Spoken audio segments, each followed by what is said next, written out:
morning. After that discussion, I am the superficial piece of this presentation, so bear with me. I'm going to tell you a story of how we took our program goals for our little North Georgia Health District, attached data to it, to then drive outcomes so that we can address those programmatic goals that we developed in the first place. All right, so that's my name. I'm from the North Georgia Health District. We are a 6-county health district in northern Georgia. We border the Tennessee line. We have 2 primary population centers, that being Whitfield County and then Cherokee County. Most of the other counties are extremely rural. We have up to an hour and a half drive time between some of the clinics. We have 2 satellite clinics, which now I'm proud to say we only have 1 satellite clinic, so we're downsizing our services because we upgraded our services in Cherokee. So we just on the December 3rd opened a full-time HIV clinic in Cherokee County. We're expecting to double all of our numbers, so whatever you see here today, expect that to be doubled within probably 6 months to 7 months. So kind of as the story goes, show of hand, who knows what an elevator speech is? Okay, so before I came out to North Georgia, I was involved with the Ryan White program, the Part A program in Las Vegas. Can I get some love for Las Vegas? All right. And so we had a consultant out, Harold Phillips, who's now part of HRSA again, and he asked me a question while he was doing a presentation during a break, and he's like, what's your continuum of care? And how would you be able to explain that real quick? And I said, I have no idea. He was there for 3 days, so I took that evening to go out to a wonderful bar at the Palace Station and figure out how to make a continuum of care and how to explain it real quick. Oh, that's the wrong way.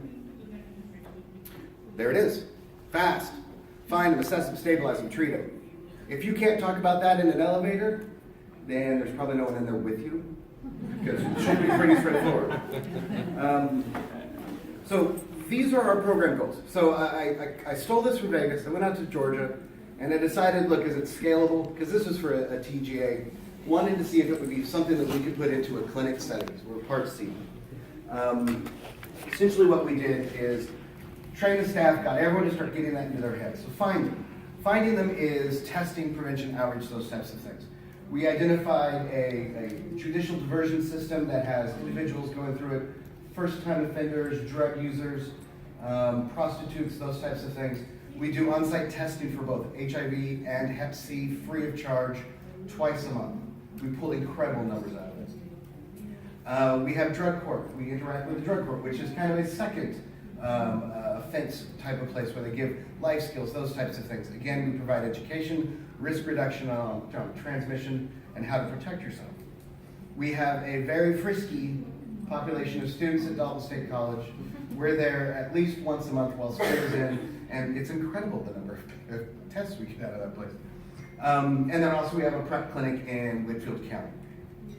In the southern part of our district, we have communicable disease specialist nurses that go out and identify and case investigate, and then also go out and provide outreach and education. So it's kind of a dual kind of function. They also serve as our kind of guide into linkage to care, which we'll talk a little bit more about. They're nurses, so they have the medical background. They are very engaged or very invested in making sure that individuals get linked into our clinic. We are the only HIV program for the six counties, so we're kind of we're synonymous with, if someone hears HIV, they call the Living Bridge. That's a great thing because we get a lot of calls. It's also a bad thing because no one has wanted to establish any other capacity in these 6 counties because we're there. So we're going to expand it. We're going to make it as effective as possible so no one falls through the cracks. We also have in the southern part of the district an epidemiologist. He's a millennial, so I apologize. He's sitting over there. He will be talking, and he's the substantive part of the discussion. And then we also recently got a dedicated HIV prevention health educator who is also a PrEP screener, and she is in the process of creating our footprint in Cherokee County, because beforehand we had a satellite clinic twice a month, and that was it. So no one in that area really knew who we were, so we're really pushing the outreach and the education and the testing opportunities. So, finding them again. All of the data is from 2013 to 2017. We put into place a focus on trying to get out into the community. The passive testing of people walking into the health departments was great, but we wanted to be out where we knew people would be probably there that we wanted to test, the high risk. We increased our passive testing just through advertising, 62%. Our proactive testing, which is the targeted testing, 181%. That's going to increase even more because we're going to have targeted testing in the southern part of the district as well soon. And then this next number is way old. We went from 5 to 15. We're now at 35. Again, CERS is the primary point of contact for HIV throughout the district. So everyone calls us if they got if they have a new test. So if someone tests in jail or someone tests in the ER, then the place they call is the Living Bridge Center. So it's nice to have name recognition. We'd like some work to pass it. Assessing. Okay, Ryan White grantees, should be almost everyone here. Don't you just love the paperwork in Ryan White programs? Okay, so you're HIV positive, you have been identified in the community, and one of our linkage workers gets you into the clinic. What is the first thing that needs to happen? In our clinic, it is a two-stage process on the first day. You're screened for eligibility, you're screened for residency, you're screened for insurance coverage, and you're screened for your income. The second thing, you're handed off to a nurse who does the initial nurse baseline assessment of your medical status. Baselines, they do the acuity scale, develop an individual service plan. Your labs are also then ordered and drawn for your next visit, which is usually a week, probably no more than 2 with our physician. He's got your labs, and boom, you are in care, and we will keep you there. By the way, that's what they used to say here at these things in the 80s. Medical case management, so we stabilize them. We found them, we assessed them. We want to stabilize them. How many times have you had a patient that came in, started on meds, and then in 6 months you don't know where they are? Or they have fallen back into their meth issues, or they have, yet again, moved to another couch in another part of the county and has lost their phone and their address. So we want to stabilize them. We put a priority on medical case management. We bifurcated it. We have an intensive medical case management. I found a nurse who had a medical background, but also worked in the state of Georgia DFAC system. So she advocated for children and for adults and for young adults that couldn't protect themselves and elderly. So she's got a knowledge of both those sides. So she gets everyone who's new, everyone who's trouble, everyone who is high acuity. All of the other individuals, we send to 2 other nurse case managers. We pushed it, and so we didn't increase the number of patients too much. And again, that will increase. But if you look there, we increased the number of visits, the number of contacts, 138%. So even if you're not high acuity, but you're medium acuity, we want to make sure that you're doing well. So we really push that whole stay in touch, see how they're doing, see if they have anything that we need to address, keep them so that they are virally suppressed and they're engaged in care. One of the other things that we did is we developed a mental health on-site counseling program. It is available all week long. It is set up by appointments. It will serve individuals, couples, anyone dealing with any issues surrounding HIV, their medications, those types of things. It's an individual office set up for counseling and no one else uses it. I wish I had some pictures of our clinic because I'm very proud of it. It doesn't look like a government clinic at all. It looks like a private doctor's office. So people come in and they don't feel any stigma, they're comfortable, go in and talk to the counselor, leave, and they can get anything else they need. And our case managers touch base with them before they leave. Treat them. This is straightforward. I'm not medical, so I'm not going to breeze over it. We have a doctor who's on site Monday through Thursdays.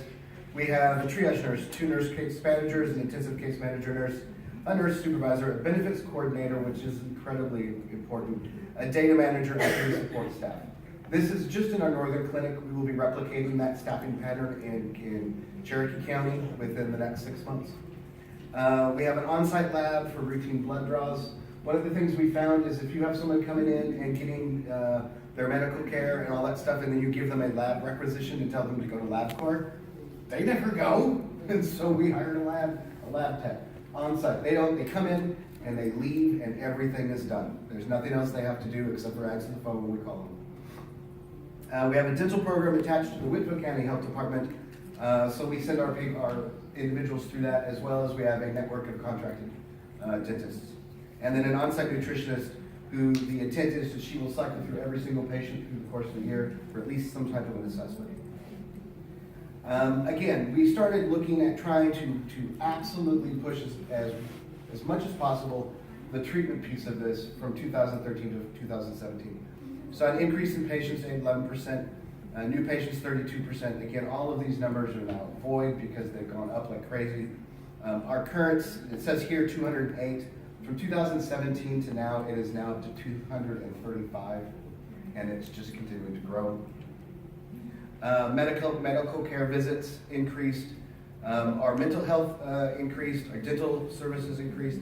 So we feel like we've got the treatment piece pretty well in hand. Who here deals with care work data? Okay, so all of this data that I just talked to you about is nothing different than what you get out of care work. So I wouldn't be up here talking if we hadn't done something different with it. So what did we do? I hired myself an epidemiologist. Again, he's a millennial, but he works. And so I have been excited, and there's someone in Vegas, in this room from here, and they will tell you, I've always wanted to do stuff with data. It's one thing if we're doing things and we're okay, everything looks good, no one's complaining, no one's yelling, but are we doing what we're supposed to do? Are we doing it to the level we want to do? And should we be doing something different, which is the big question for me. So we hired the epidemiologist. We decided to start off by looking at our linkage to care program. Linkage to care, again, high acuity patients go into the intensive case management nurse.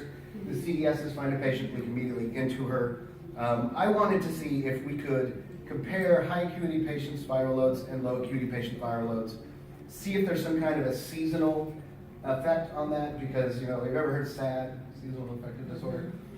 We tend to lose a lot of patients for a couple months, right around Thanksgiving and Christmas. So what happens to their viral loads? I just wanted to see a picture of it. And then also to compare high acuity patients with all the overall clinical population. So the first task for Gray was to take all of this information, extract it out of our eClinical works, which we love, and as well as out of our CareWare system, put it into a SAS program, and make me a pretty picture. Oh, that's the next slide. Anyway, so I've covered most of this. The intensive case management nurse, the expectation you would think is if you get all the high acuity patients, your viral suppression is probably not going to be lower or higher than the norm of the clinic. She's got all the new patients, she's got all the mental health patients, she's got all the substance abuse patients, works hand in hand with the on-site counselor, constantly in contact with everyone.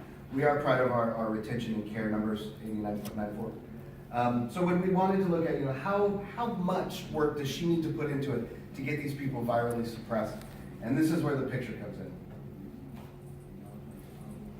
She's got, currently at the time we put this together, 24 cases. We keep it specifically low. All of them are virally suppressed except for 5. You can see the data and the trend lines going out 21 months. You've got some patients that come in, they're all high acuity, high viral loads. She works with them intensively. Those things start dropping like a rock, and then they stay there. There's a couple that jump up. There's a couple that are still high. Those are primarily individuals that came in and are just not ready for treatment.